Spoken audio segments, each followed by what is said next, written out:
This is the way it feels to move through summer in Lululemon. Iconic Align softness without the front seam. For our smoothest look and feel ever, summer won't know what hit it. Stretch your limits in the non-stop flexibility of the new Lululemon Align No-Line Pant in select stores and at Lululemon.com. Brace the rudders! Raise the sails! Raise the sails! Captain, an unidentified ship is approaching. Over. Roger. Wait, is that an enterprise sales solution?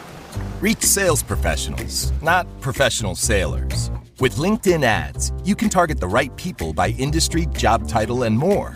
We'll even give you a $100 credit on your next campaign. Get started today at linkedin.com/results. Terms and conditions apply. This is Optimal Work Daily. 3 Hidden Sticking Points That Plague Small Businesses, Part 2 by Michael Mehlberg of michaelmehlberg.com. 2. Personal stress and burnout. We recently polled small business owners and asked the question, what's your single biggest challenge? Of the 75 survey respondents, 52% selected overwhelmed, stressed. This validates something that we already know from coaching many small business owners, which is they take on a tremendous amount of responsibility and often carry a hefty burden. This leads to a lot of stress. Being overwhelmed and stressed is an issue that transcends the problem of being too busy and having too much work to do. Overwhelm begins to creep into your personal life and affect your sense of balance. It can impact your relationships and your health. When this happens, you can lose your motivation and positive outlook on the business. You begin to question if it's all worth it. Within your company, your colleagues and employees will notice that you're burning out, and they will feel the negative stress too. It puts your entire business at risk. Small business owners become stuck with stress because they don't see a way out. They'll often say that they can't afford to get help.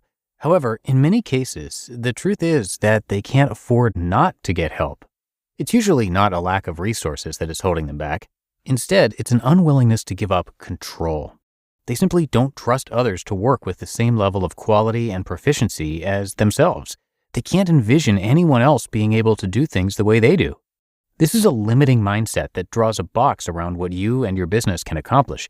It also fuels the cycle of stress since the business owner is continuously taking on too much responsibility. We recently spoke with small business consultant Brian Roberts about this issue in our post, 2 Key Things Small Business Owners Need to Do to Thrive.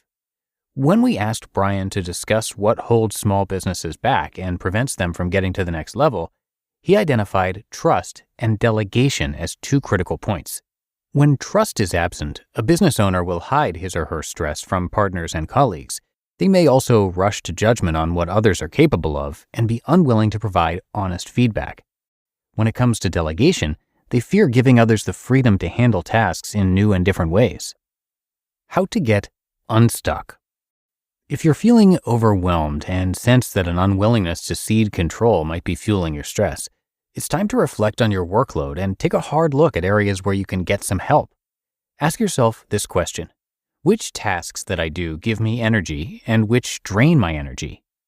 Pick one area or task that drives you crazy and try handing it off.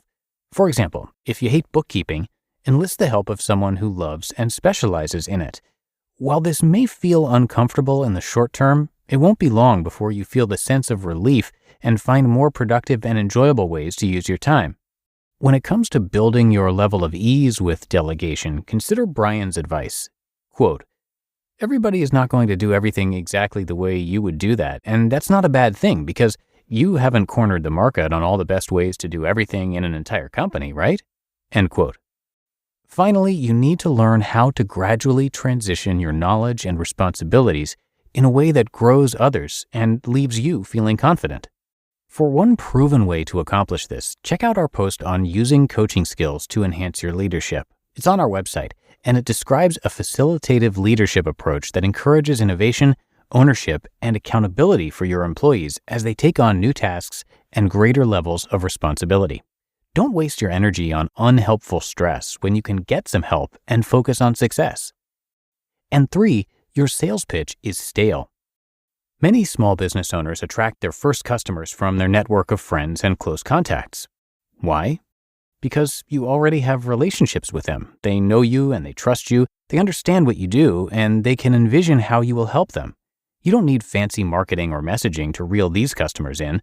Their comfort and familiarity with you are enough to bring them in the door. Your original network might be broad enough to get you through your first years of business and initial phases of growth.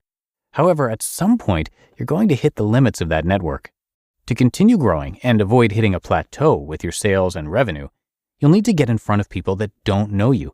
You're going to have to convince them that you can solve a problem for them and that what you have to offer is better than other choices they might have. Your sales pitch becomes critical. Many small businesses struggle to develop messaging that moves potential customers to action. They focus too much on explaining what they do, not why. They emphasize the features of their products and services, not the problems they solve for their customers. When you have a misalignment of purpose with your messaging and your customers' needs, you hit a wall. How to get unstuck. If you find that new potential customers are responding lukewarmly to your messaging and pitch, business strategist Glenn Hellman has some great advice on how to shake things up. In a recent presentation titled How to Pitch to the Reptilian Brain, Glenn outlined a sales pitch strategy that is designed to appeal to your customers in a way that you might not expect. His contention, which is based on recent research in neuroscience, is that the primitive reptilian part of our brain is the one that influences decision-making.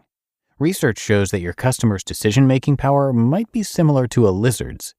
We often make the mistake of ignoring this and instead try to sell through logical and intellectual appeal. To hook and persuade your customers that they need your solution and need it now, consider reworking your pitch to incorporate the following points. 1. The old part of the brain is selfish and is programmed to avoid pain. Start your pitch by tapping into your client's top concerns and pain points. 2. The reptilian brain sees things in black and white. Sharply contrast what makes your solution unique and essential. 3. The old brain doesn't understand ambiguity. Generic terms like world-class or cutting-edge don't resonate. Make your solution concrete and tangible. And 4. The reptilian brain responds to familiarity. Use simple analogies to make your products and solutions relative to something the customer understands. Offer social proof and references to let them know that they are not taking any risks by choosing your product. You just listened to part 2 of the post titled 3 Hidden Sticking Points That Plague Small Businesses by Michael Mehlberg of michaelmehlberg.com. On WhatsApp, no one can see or hear your personal messages. Whether it's a voice call, message, or sending a password. To WhatsApp, it's all just this. So whether you're sharing the streaming password in the family chat or trading those late-night voice messages that could basically become a podcast, your personal messages stay between you, your friends, and your family. No one else. Not even us. WhatsApp. Message privately with everyone. Eczema isn't always obvious, but it's real.